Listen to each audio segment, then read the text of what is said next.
కేసీఆర్ ఉన్నప్పుడే బాగుండే, అన్ని సౌకర్యాలు మంచిగా ఉండే. ఇప్పుడు హేమంత్ రెడ్డి వచ్చిండు, ఏది అన్ని ఇత్తనని అన్ని సస్పెండ్ లో పెట్టిండు, ఏమి ఇత్తలేడు. ఏం కావాలి నీకు?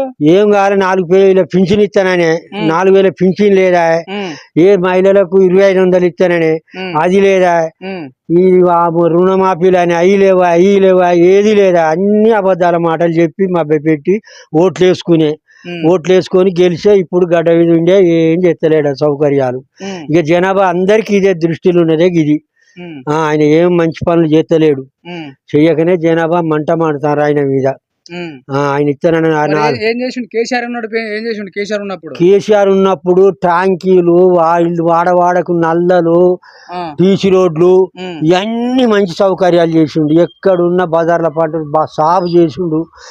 రోజు దినం తప్పుడు దినం ట్రాక్టర్ తోని మంచిగా చెత్త అన్ని ఎదురుకపోయి అక్కడ పోసేది.